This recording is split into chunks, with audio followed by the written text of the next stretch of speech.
때론 잔잔하고 때론 거칠게 흐르는 물살 속에 천년의 시간을 버티고 견딘 삶의 지혜가 있습니다.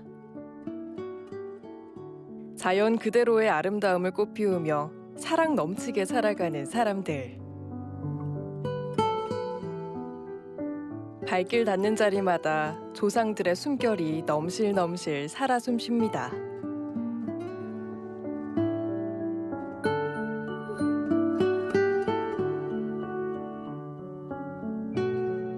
수해나 가뭄이 적어 비옥한 농토, 넉넉한 살림 덕에 후덕한 인심.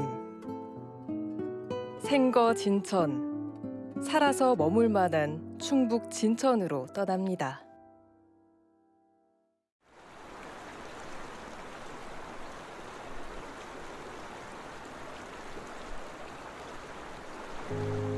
충청북도를 관통해 금강으로 향하는 미호천.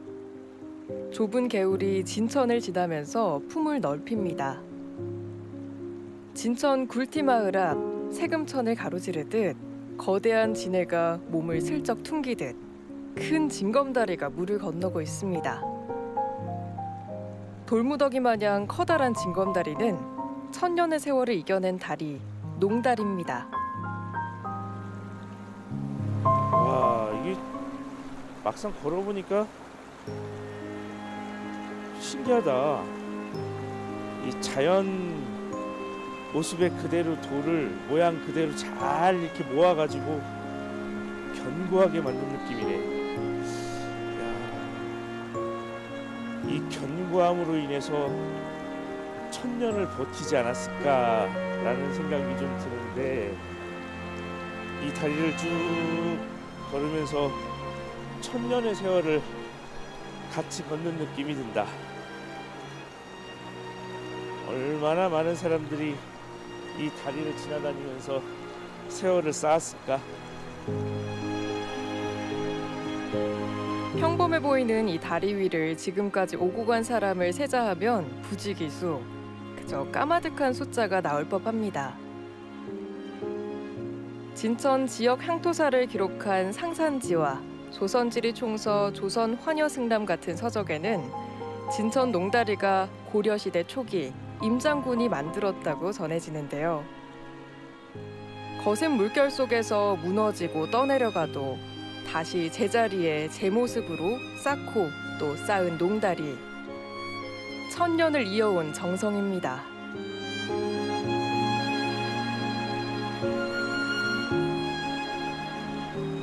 진천에 오면 이 농다리를 꼭 봐야 된다는 얘기를 들었습니다. 네, 맞습니다. 왜 이렇게 유명한 곳입니까? 이 다리가 역사성도 있고. 역사성이 있어요? 예. 오. 자, 이 다리는요.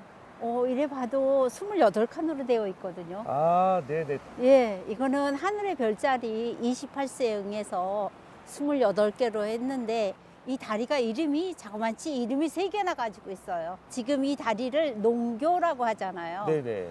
농자는 무슨 농자냐 하면은 대바구니 농자입니다. 대바구니 농. 예, 왜냐하면은요, 이 다리가 작은 돌, 큰 돌 해가지고 얼기설기 얽어가지고 그 사이에 물이 빠진다 그래서 대바구니 원리와 같이 놓았다 그래서 바로 농교라고 얘기하고요. 두 번째는 진해다리라 그럽니다. 진해 모양처럼 생겼다고? 예, 진해가 이렇게 네. 기어가는 형상을 가지고 있다 그래서 진해다리라 그러고, 이게 또 여름이 되면은 물이 되게 많거든요. 그러니까요. 그때 물이 이렇게 넘치는 잠수교가 됩니다. 그래서 물수자, 너물을자, 다리교자를 써서 수월교 이렇게 부르고 있습니다. 흐르는 물소리가 아주 우렁차고 신선하고 해서 이 다리를 건너는 사람마다 농다리 그러면은 한 번씩 왔다 갔다 하면은 다리가 튼튼해서 오래 산다고 그럽니다. 무병장수의 다리예요. 무병장수의 다리입니까? 네네. 전설 속 이야기에 숨어있는 선인들의 소망. 건너가고 건너오기를 반복하고 싶은 마음이 간절해집니다. 큰 물, 큰 바람에도 흔들림 없이 한자리를 지켜온 모습을 바라보며 마음속에 품은 작은 소망을 하나씩 다리 위에 풀어보았나 봅니다. 저는 채소를 이렇게 씻어 놓으면 물이 빠지잖아요. 그런 원리와 같이 쌓아졌기 때문에 큰 물이 닥친다 그래도 그게 유속을 저항을 막아줄 수 있는 그런 원리로 쌓았기 때문에 이렇게 천년을 버텨왔다고 저는 보고 있습니다. 진천과 타 지역을 연결하는 그런 문화와 문화가 연결되고 사람이 사람이 연결되고 이런 역할을 했던 게 바로 농다리인 것 같습니다. 왜냐하면은 진천에서 쌀이 유명하잖아요. 그리고 많은 농산물이 생산되었을 때 그것을 날라다가 팔고 또 그것을 다시 들여오고 하는 역할을 했던 게 농다리의 역할이었고요. 또 진천에서 이 다리를 건너가면은 청주로 갈 수 있는 지름길이었기 때문에 또 필요에 의해서 장날이 되면은 어디로 가겠어요? 증평도 가야 되고 청주도 가야 되고 그런 역할을 했던 게 바로 농다리인 것 같습니다. 수많은 설화와 전설, 그리고 역사를 간직한 하루하루 거르지 않고 천년 숨결 이어온 진천 농다리. 마을과 마을을 연결하고 사람과 사람, 그리고 이웃이 엮어 사는 삶의 소중한 통로였습니다. 지금은 초평호수로 연결된 산책길과 이어져 더 많은 길손들의 사랑을 받고 있는데요. 초평호변을 따라 걷는 평탄한 둘레길, 그리고 호수의 출렁다리를 걷다 보면 상쾌한 마음이 가득해지는 여행길입니다.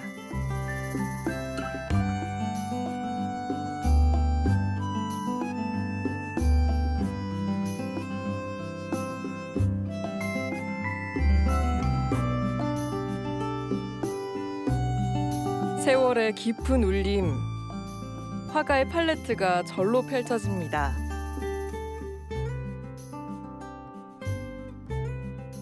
추운 겨울에도 잃지 않는 초록, 상록수, 초록빛 나무와 푸른빛 호수. 지나온 세월만큼 묵직한 색감.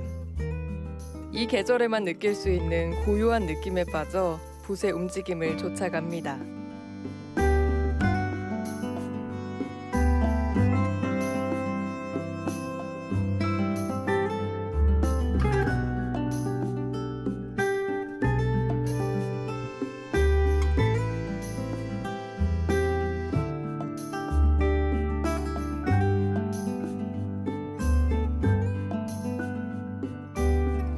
이렇게 아름다운 무엇인가가 우리의 천년 동안 수없이 많은 사람들의 삶의 이야기를 안고 버티고 있었다는 것에 놀라움을 금할 수가 없는데요.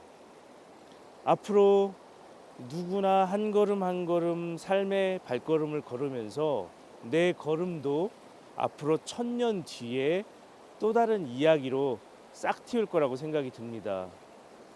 이 그림처럼 우린 모두 세월 속에 소중하게 살아있다는 생각을 했으면 좋겠습니다. 태백산맥 줄기 따라 이어지는 차령산맥.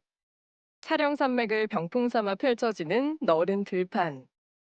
예로부터 풍요롭고 후덕한 인심을 자랑하는 진천 이월면입니다.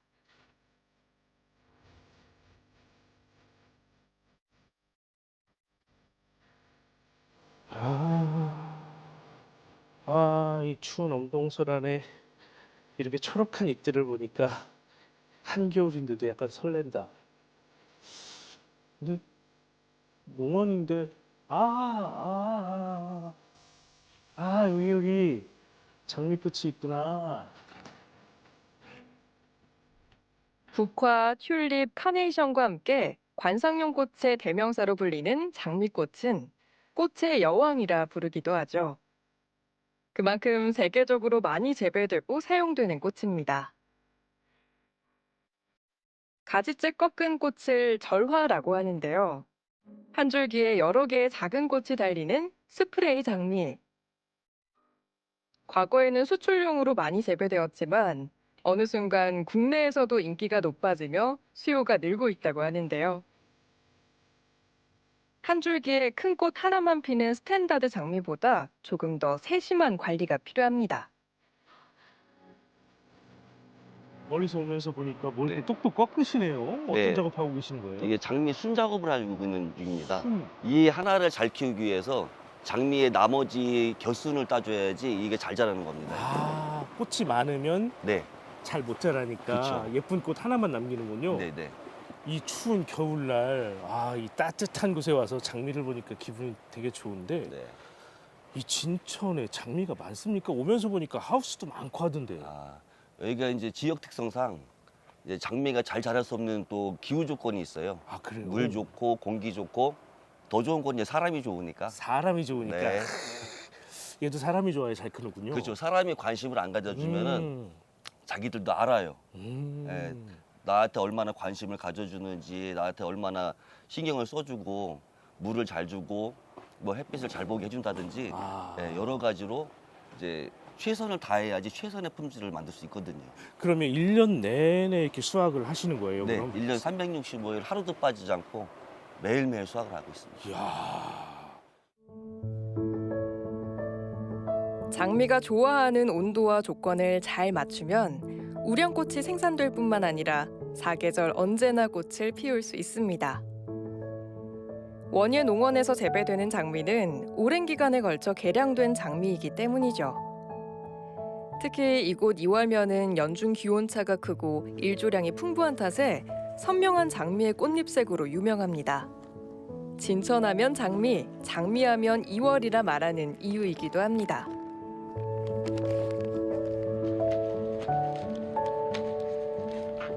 이 수경재배 이 베드 안에 안면이라는 물질이 있어요. 그러니까 그 물질에 이 장미가 뿌리를 가장 잘 내릴 수 있게 하는 방법이 또 양액 시스템인데 한 6가지가 들어가요. 모든 시스템이 전 자동화로 되어 있어가지고 일조량에 의해서 모든 물, 영양분이 공급되고 있거든요. 장미는 진천 지역 3대 특산물 중 하나입니다. 수경 재배 시설에서 키우다 보니 줄기가 길고 튼튼한 특성 때문인데요. 요즘 꽃 전쟁이라 불릴 만큼 새로 나온 품종의 원예 식물들이 다양하게 개발되고 있습니다.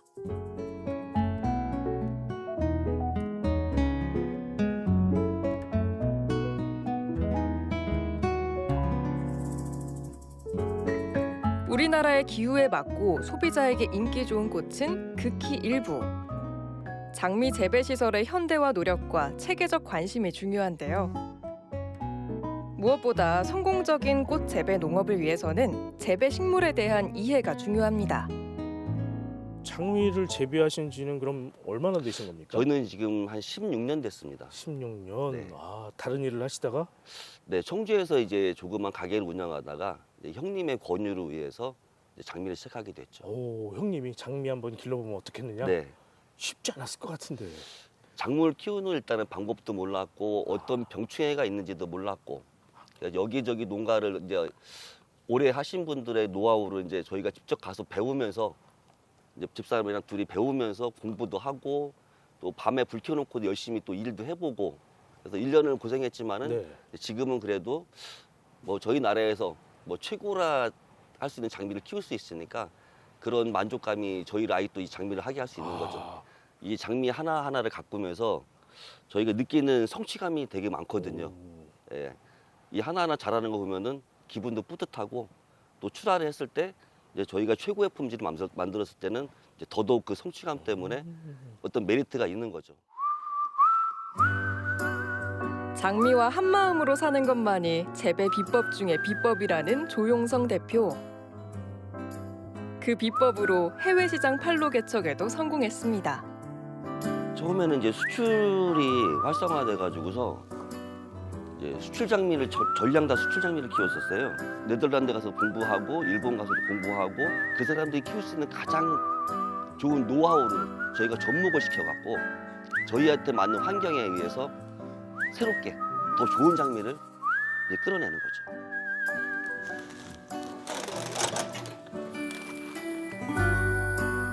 외국산 품종이 대부분이던 장미 시장에 한류바람이 분 것은 꽤 오래전 일인데요.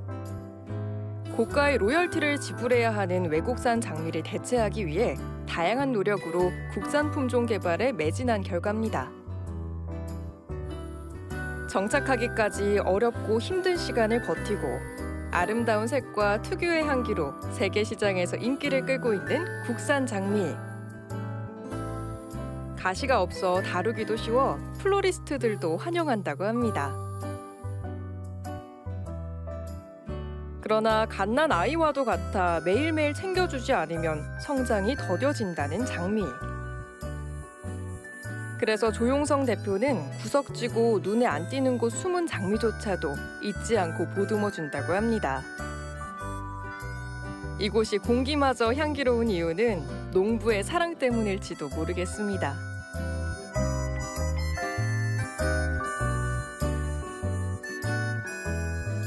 저희가 이제 아침에 눈을 뜨면은 이제 가장 먼저 보는 게 이 꽃이잖아요. 그래서 또 어떤 힘든 일이 있고 뭐 나쁜 일이 있어도 이 꽃을 보면은 마음이 행복해진다는 거, 그런 기분이 뭐 오늘 하루를 또 일할 수 있게 해주고 또 내일도 볼 수 있으니까 뭐 영원이라고는 할 수 없지만은 늘 같이 아름다운 꽃과 같이 하고 싶습니다. 산과 골짜기 가득한 진천군 백곡면. 우리나라에서 생산되는 참숯 70%가량이 이곳에서 만들어진다고 하는데요. 전통적인 방식으로 가마에 불을 지피고 숯을 생산하는 농가도 상당히 많습니다.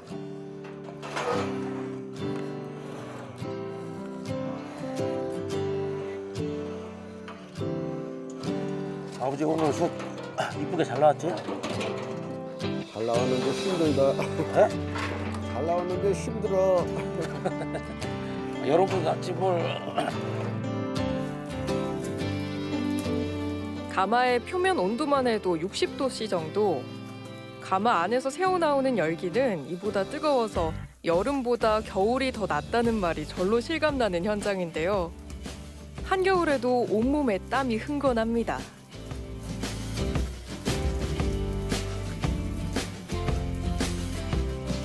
가마 안에는 한 1000도가 넘고요.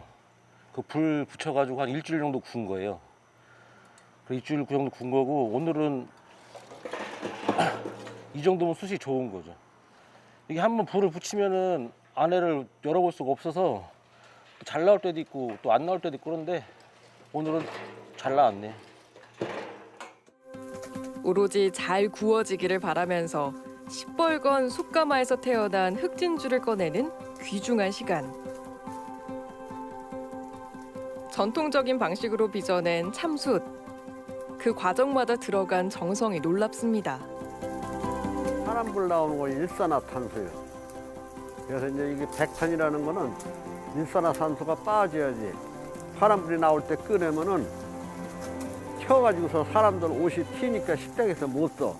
그러니까 이게 숯을 잘 굴려면은 청룡기가 떨어져 있어서 나서 고깃날 꺼내는데 그렇게 하면은 이게 숯이 좋지를 않아. 그래서 청룡기가 떨어지고 하루 있다가 꺼내면은 숯이 좋은데 수량이 조금 덜 나오지. 숯 안에 남은 불완전 연소물들을 충분히 태워 없애는 과정에서도 선택은 중요합니다. 은은한 붉은 빛을 내는 좋은 숯.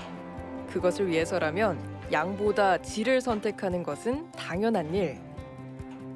이렇게 나온 백탄은 쉽게 부서지지 않고 좋은 화력을 만든다고 합니다. 숯을 꺼내는 데 사용하는 쇠장대 무게만 해도 10kg 이상. 안전을 위해서라도 아버지와 아들 2인 1조가 필수입니다.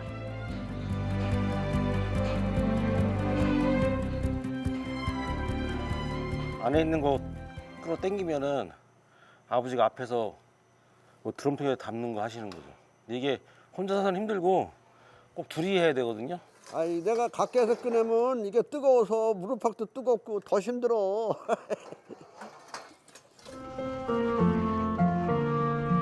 견뎌온 시간만큼 고통과 아픔이 무뎌진 것일까요?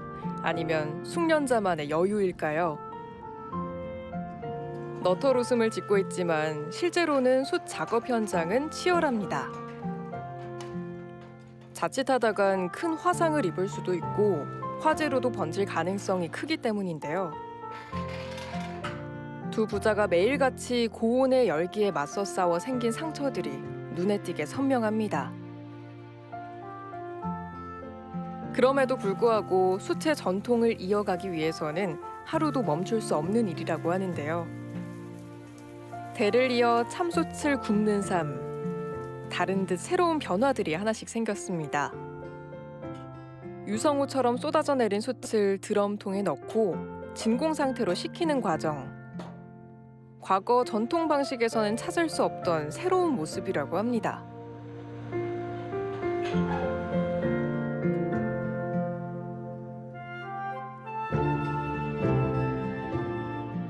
옛날에는 이렇게 네모진 통을 넣고서 거기다 숯을 꺼내서 재로다 덮어서 껐는데 잘 불이 안 꺼지고 그래가지고서 지금 이제 도나무에다 넣어가지고 뚜껑을 탁 닫으면 이제 하루만이면 꺼져. 숯을 담은 드럼통 위 고소한 향내음이 퍼집니다. 통마다 놓인 먹거리들이 나름 진풍경입니다. 이 통도 안에 불이 들어있어가지고 뜨거운 거니까는 가스 달잖아요. 부모님은 가스 아깝다고 보리차도 끓이고 시래기도 삶고, 요즘 겨울 같은 때는 또 석굴 있으면은 석굴도 올려놓으면은 꺼내고 오면은 다 거져 있거든요. 또 그렇게 또 까먹는 것도 소소한 재미가 있어요. 아, 따뜻하고 좋다. 감기가 싹 나가겠네. 아버지의 기분 좋은 웃음소리에 아들에게도 살며시 미소가 피어납니다. 고된 노동을 마치고 마시는 달콤하고 뜨끈한 차 한 잔. 달궈진 아들 얼굴을 보면 가업을 잇겠다고 나선 그날이 생각납니다. 안 돼, 했지. 왜? 아무래도 이게 힘들고 돈도 안 되고 그러다 보니까 반대를 했지, 뭐. 어머님은 엄청 반대했어요. 아니 왜 시골 와서 이런 걸 뭐하러 하려고 하냐고, 힘들게 그냥 이제 직장 다니면. 어머님은 양복 입고 다니는 게 좋으시잖아요. 그러니까 이제 아버지가 좀 다치신 적이 있었거든요. 그래서 저는 한 3개월 일을 못 하셔가지고 그때 이제 혼자 하다 보니까는 그때 많이 이제 배우기도 하고 이제 늘었죠. 그 전에는 뭐 건성건성 뭐 대충 했는데 그때 많이 이제 배우기도 하고 좀 더 열심히 하겠다는 생각도 들고, 뭐 지금은 젊은 사람들이 다 없잖아요, 전국적으로. 그러다 보니까는 어느 순간에는 누군가는 또 이게 되게 오래된 우리 전통 산업인데 이어가야 된다는 또 그런 생각이 들었어요, 그냥. 숯은 인간이 불을 발견하고 그것을 이용했을 때부터 생겼을 겁니다. 그만큼 기나긴 역사를 가진 유물이자 오늘의 도구이기도 한데요. 그렇기에 가업을 이어가는 아들에게는 오랜 역사를 자랑하는 숯 문화와 그것의 지속에 대한 관심이 누구보다 크고 중요합니다. 구운 숯을 모두 꺼내면 바로 빈 가마에 나무 채우기가 이어집니다. 바다 없는 내륙 충북, 그곳에서도 고도 높은 진천. 차가운 기운 가득 머금은 땅에서는 참숯의 원료인 참나무가 잘 자라기 때문에 백곡면 숲의 70~80%가 참나무입니다. 이 좋은 원료가 제 힘을 발휘할 때는 바로 지금. 물기가 모두 빠져 단단해진 겨울 참나무가 가장 좋은 불심을 자랑하기에 작업장은 분주할 수밖에 없습니다. 아, 나무 좋다. 숯이 잘 나와라. 좋은 숯을 기원하며 나무를 쓰다듬어 봅니다. 숯에 제일 좋은 거는 이게 이 껍질가 두꺼운 거, 이거 옛날에는 벗겨서 콜크마개를 한 거야. 이거를 껍질을 벗기면은 1년 있다가 또 나와서 이렇게 딱 붙어. 숯 굴 때도 이게 나무가 좋아야지 숯이 좋고, 또 숯불을 하는 사람들도 좋고 그러니까 나무를 잘 골라야 돼. 숯을 고을 때는 기술과 함께 환경도 중요합니다. 그럼에도 가장 필요한 것은 원목의 재질. 숯을 만드는 나무는 목질이 성기지 않고 단단한 성질을 지녀야 하는데요. 참나무가 바로 그런 성질을 지녔습니다.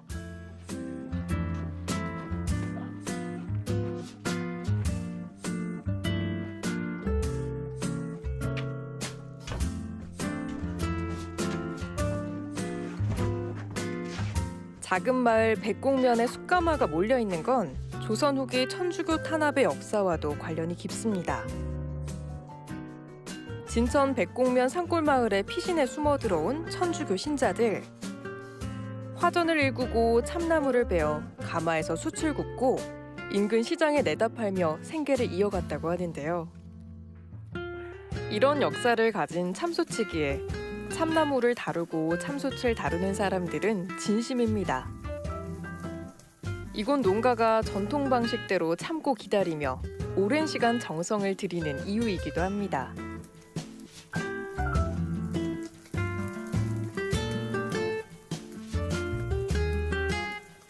참나무를 만든 게 참숯이라고 하거든요. 근데 이제 아쉬운 게 수입 숯들도 그냥 다 참나무로 만든 숯이 아닌데 다 참숯으로 파니까 그게 좀 아쉽거든요, 사실은. 그래서 진짜 참숯을 만들어서 우리 진짜 좋은 숯, 우리나라에서 만든 진짜 참나무로 만든 참숯을 만드는 게 이제 목표죠, 뭐.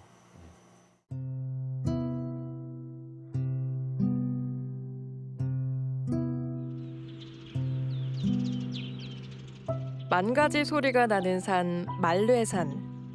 말뢰산 자락 아랫마을에는 화랑과 관련된 곳이 많습니다. 삼국통일의 주역인 김유신 장군이 태어나고 자란 곳이기 때문인데요. 김유신 장군 탄생지가 있는 하목마을.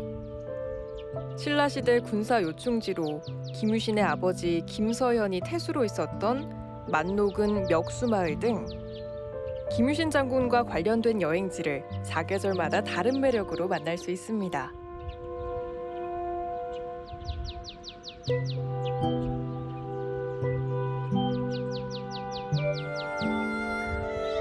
김유신 아버지의 근무지였다는 사실을 이번 진천 여행을 통해서 알게 됐는데, 그래서 그런가 김유신 장군이 어릴 적에 막 뛰어놀고 또 칼싸움도 하고 이런 유년 시절을 이곳에서 보냈겠구나라는 생각이 좀 드네. 이곳에서 어떤 마음을 품고 성장했길래 그 삼국통일의 주역이 되는 장수가 됐을까?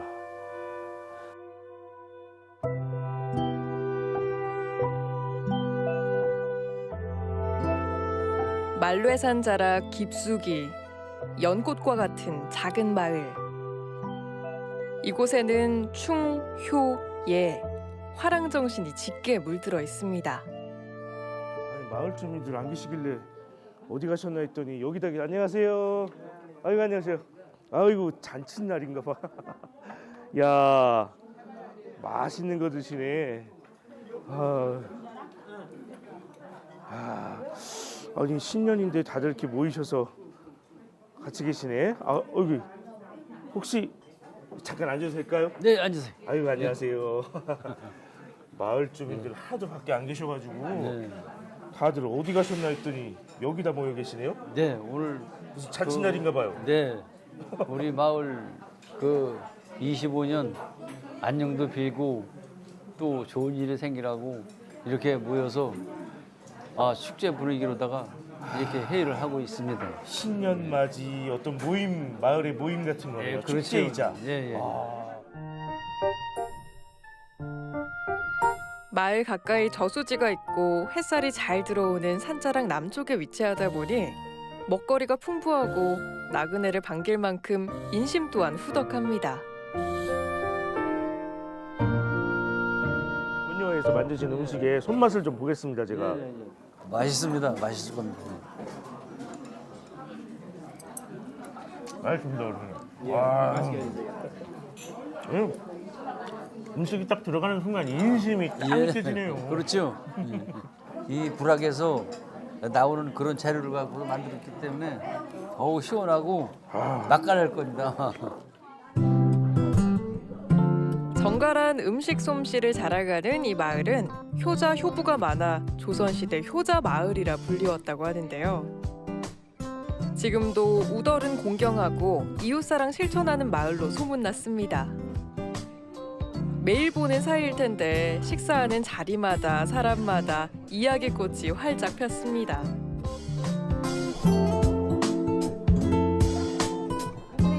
몇 개 있고 식구가 어디 가면 어머 왜 안 나오나 거기 무슨 일 있나 이렇게 하고 전화하고 그리고 거기서 맨날 밥을 해 먹으니까 정말 가족과랑 똑같아요. 안 모이면 전화를 해. 왜 안 오느냐고. 그러면 놀러 갔다 뭐 친정 갔다 해외 갔다 어머 그러면 또 바닷가에 갔다 오면 막 좋은 것들 사가지고 와 막 회 같은 거.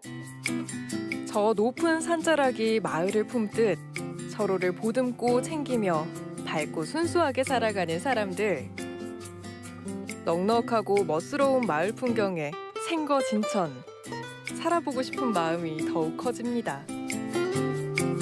지금 우리 마을은 그 저 만리산 그 기슭에 자리 잡고 있는 마을이기 때문에 이 돌이 많습니다. 그래서 이 돌을 개발을 하면서 어디 처치할 데가 없으니까 이게 돌담으로 이렇게 싸서 갖고 아름답게 만든 그런 우리 마을입니다. 처치곤란 발에 치인 돌들이 아름다운 작품으로 바뀌었습니다. 낮게 쌓은 정겨운 돌담 돌아서자 오래된 집이 인사합니다. 야, 이게 지붕이 되게 특이합니다. 아, 네. 이 지붕은 돌기와로 하는 거기 돌기와. 때문에 네, 돌기와입니다. 아, 이게 여기 앉아 계신데요. 아유, 안녕하세요. 아유, 안녕하세요. 네, 고가의 네. 우리 관리 주인이십니다. 아. 네. 이 추운 겨울날 음. 따뜻한 햇빛 이렇게 쬐고 계시니까 안 추워 보이시는데? 그렇죠. 따뜻하죠, 여기는. 이 집을 들어오면서 제가 본 느낌이 너무 특이하고 지붕도 재밌어요. 예. 이 지붕은 돌기와로서 지역에서도 거의 없는 아주 고귀한 돌입니다. 이게 기와집이었는데 돌이 좋다고 해서 돌로 바뀌었기 때문에 지금 한 70년이 훨씬 넘었습니다. 이거 한지가. 조선시대 전통 가옥 구조를 계승하여 120여 년 전 지었다는 안승갑 고가. 기역자형 돌기와의 팔짝지붕 형태가 특징인데요. 연재 안승갑은 유명한 독립운동 투사 안중근 의사의 칠촌 조카라고 합니다. 민족혼이 투철한 인사들을 지역에 초빙하여 한글과 우리 역사, 민족 사상을 교육했던 말레학원의 설립자이자 운영자입니다. 평소 성격이 차분하면서도 정의감이 강해 항일 독립운동은 물론 사회 정의 실현에 크게 기여했다는데요. 떨어진 나뭇가지를 주워 긴 세월 자연과 사람 그리고 잘 어우러진 고가를 그려봅니다. 무심코 떠난 곳에서 만난 역사와 인물. 특별하게 꾸미지 않은 소박함 속 따스함. 여행길에 만난 소중한 순간입니다. 아버지의 늠름함과 어머니의 어떤 부드러운 느낌을 갖고 있는 시골 풍경은 고즈넉한 옛 모습이 있었을 때 더 좋은 것 같은 느낌을 좀 드는데요. 아, 이곳에서 느낀 어떤 정감처럼 우리 모두에게는 어머니, 아버지, 때론 할머니, 할아버지 같은 소중한 고향 같은 게 하나씩 있을 거예요. 그런 마음으로 서로 좀 나누고 서로 좀 위로하고 각박해지는 것을 막을 수 있는 아름다운 한 해가 됐으면 좀 좋겠습니다.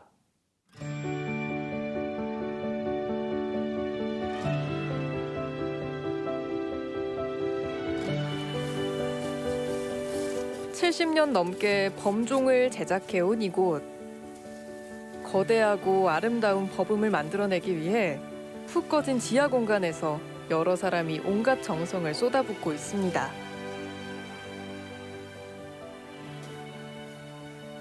범종은 절에서 시간을 알리거나 사람들을 모일 때 또는 의식을 거행할 때 쓰는 종인데요.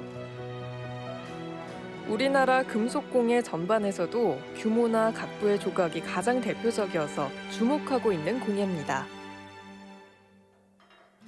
바깥 모양은 마치 항아리를 거꾸로 엎은 듯 위가 좁고 불룩한 배를 드러내다 다시 아래쪽인 종구 부분으로 가면 점차 오므라드는 모습인데요. 범종을 만들기 위한 준비 작업으로 이리저리 형태를 가다듬는 시간입니다.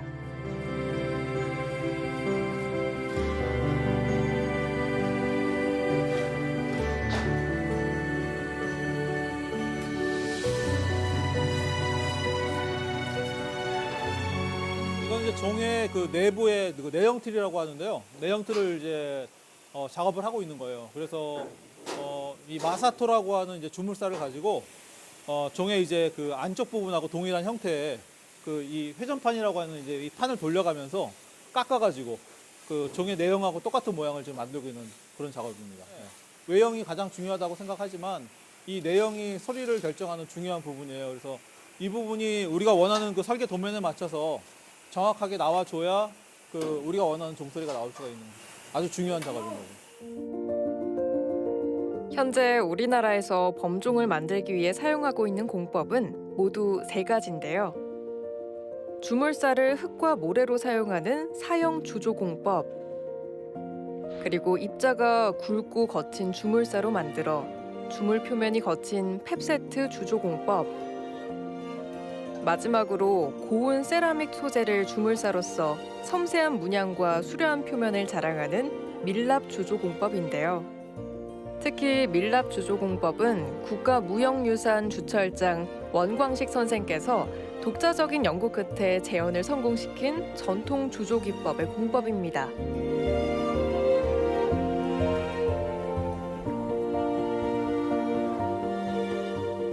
아버님이 94년도에 일본의 광명사라는 절에서 통일신라 시대종인데 그거를 복제를 해달라는 이제 요청을 받아요. 근데 아버님이 이제 그것을 그때는 이제 사형주조, 펩세트주조 공법 2가지 공법을 사용을 할 텐데 이제 펩세트주조 공법으로 그것을 복원을 하자니 완벽하게 그 통일신라 시대 때 우리 선조들이 밀랍 공법으로 만들었던 종을 복제하는 게 너무 어려웠던 거죠. 그래서 그때부터 아버님이 밀랍조 공법이라는 거를 복원을 해야 되겠다. 그래야 우리 선조들의 종을 내가 완벽하게 복원을 하든 복제를 하든 할 수 있겠구나 해서 그때부터 이제 본격적으로 밀랍조 공법에 대한 그 연구를 하게 되고, 에밀레종, 상원사종 같은 국보급 종들을 제작하는 데 사용되었던 전통 주조 공법을 말합니다. 밀랍으로 모형을 만든 다음에 그 안에 있는 밀랍을 녹여 빼고 또 그 바깥에 이제 그 거푸집을 소성을 해서 도자기 굽듯이 800도 정도의 고열로 소성을 하게 되면 얘가 굉장히 단단해져요. 우리 항아리처럼. 거기다 센 물을 부으면 굉장히 표면이 깨끗하고 섬세한 이제 제품을 얻을 수가 있거든요.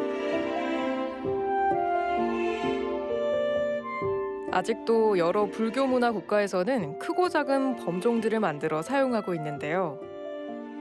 우리나라 범종은 학명이 따로 있어 한국종이라 부를 정도로 그 독창성과 예술성이 우수한 세계적 수준의 종입니다.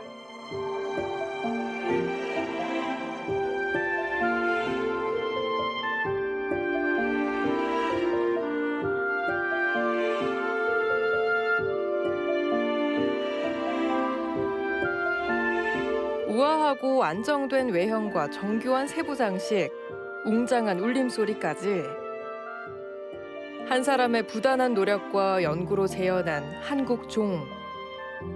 맑고 웅장한 소리를 다시 듣게 되었습니다.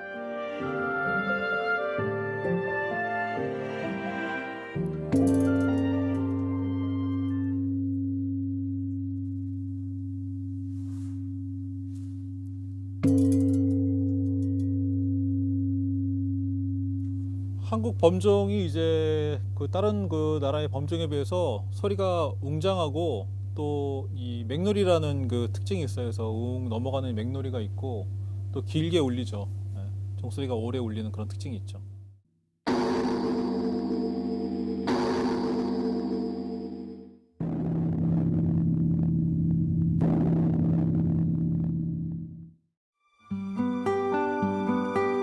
이곳에서는 장인의 음감과 함께 음향 측정 장치도 사용하고 있는데요.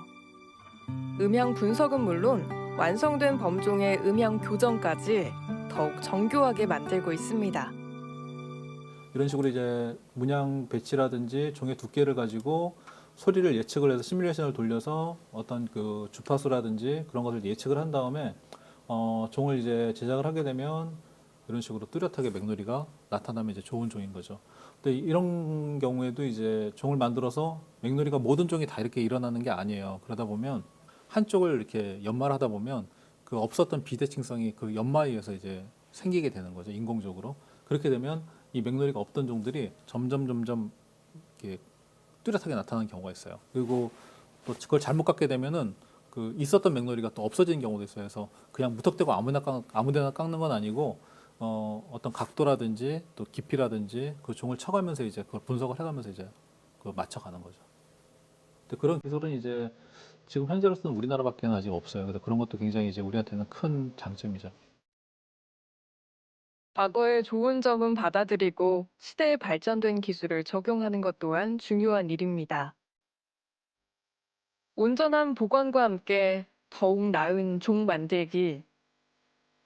천년이 흘러도 여운이 남는 종소리. 그것을 위해 매일 새로워집니다.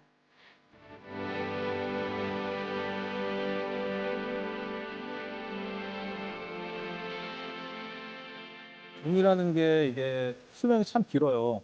그래서 애매종 같은 경우에도 1000년 넘게 지금도 치고 있고 그 소리가 나고 있는데 우리가 만든 그 종이 계속 그 남아 있는 한은 그 기록으로 이제 계속 남기 때문에 뭐 그런 것들이 굉장히 좀 하나하나 이게 우리가 종을 만들 때마다 뿌듯하고, 예.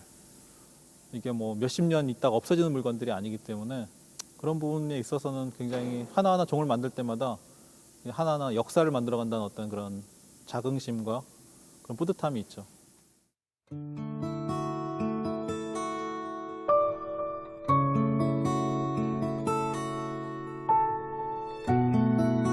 진천군 문백면에 가면 예술인들이 모여 사는 공예 마을이 있습니다.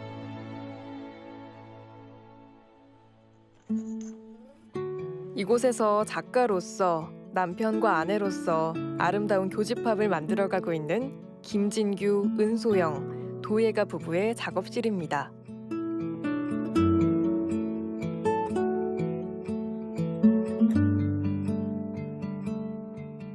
이번에 이렇게 새로 하니까 오빠가 볼 때 좀 느낌이 좋은 것 같아.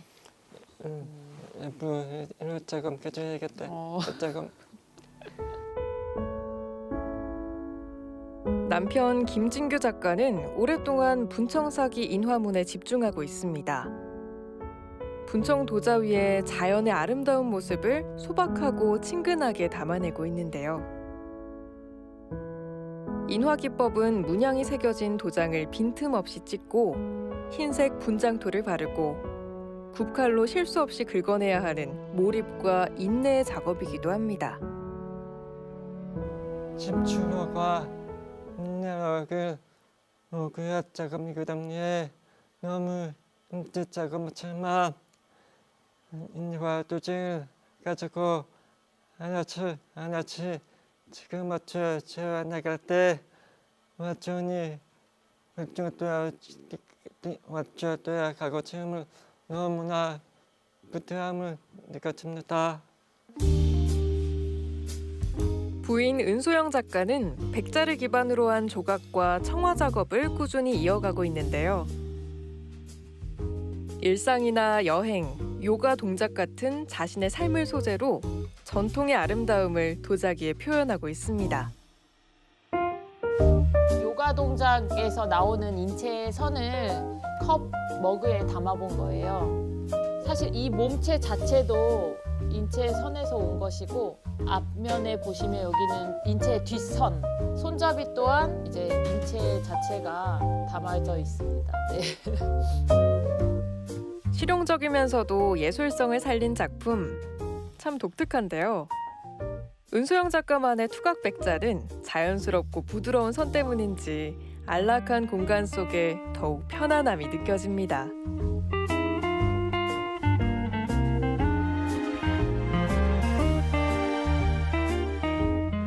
내면 안에 있는 여러 가지 감정들을 조각이나 이런 그냥 단순히 조각이나 푸른색으로만도 표현을 했지만 뭐 늘 하늘을 보고 산을 보고 이런 자연 속에 있다 보니 작업 또한 굉장히 편안해졌어요. 그러다 보니 그런 주제도 그렇고 그 안에 있는 담겨져 있는 내용들도 자연스럽게 이런 자연적인 풍경들이 나오고 차를 마시고 뭐 고양이와 함께 이렇게 편안하게 일상을 즐기는. 선천적 청각장애를 가진 김 작가에게 은 작가는 새로운 기쁨을 알게 해준 빛과 같은 존재입니다. 또한 은 작가에게 김 작가는 순수함과 새로운 에너지를 얻는 든든한 버팀목이 되었는데요. 보기만 해도 참 아름답고 사랑스러운 부부입니다.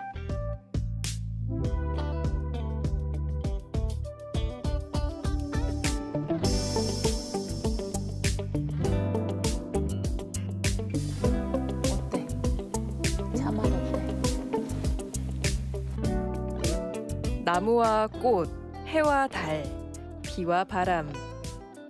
자연을 온전히 느낄 수 있는 이곳. 도예가 부부의 하루는 평범하면서도 평화롭습니다. 이 자연 속에서 어우러져 살면서 작업을 하는 이런 일상이 너무나도 즐겁고 행복한 것 같아요. 또한 저희 이 작업을 통해서 많은 분들이 또 편안함을 느끼고 행복을 느끼는 그런 작업들을 계속 앞으로도 해나가고 싶습니다.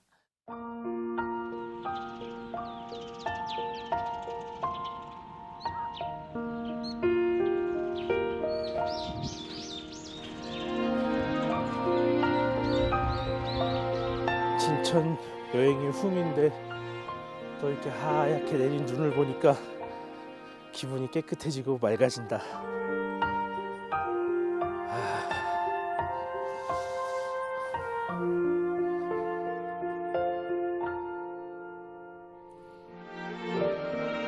진천 두타산에 자리한 한반도 지형 전망대.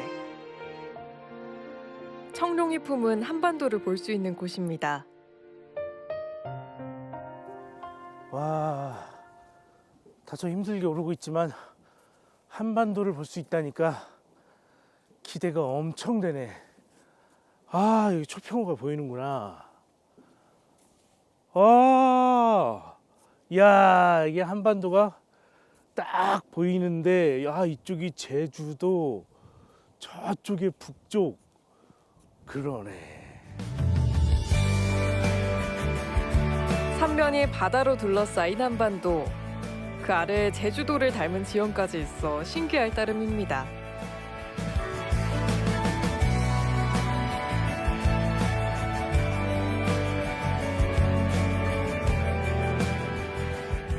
와, 경치가 정말 멋있다.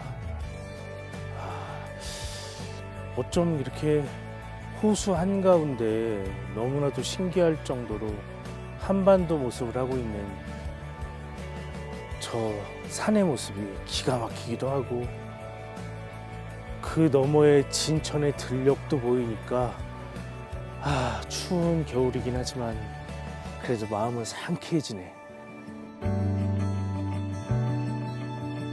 새롭게 만나는 풍광마다 답답했던 일상을 따뜻한 평화로움으로 가득 채웁니다.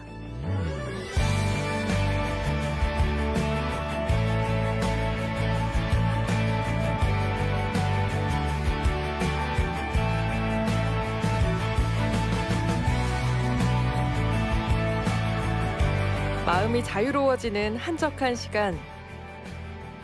자연이 빚어놓은 한반도의 늠름한 모습. 넓은 풍경에 탁 트이는 마음까지 화폭에 담아봅니다.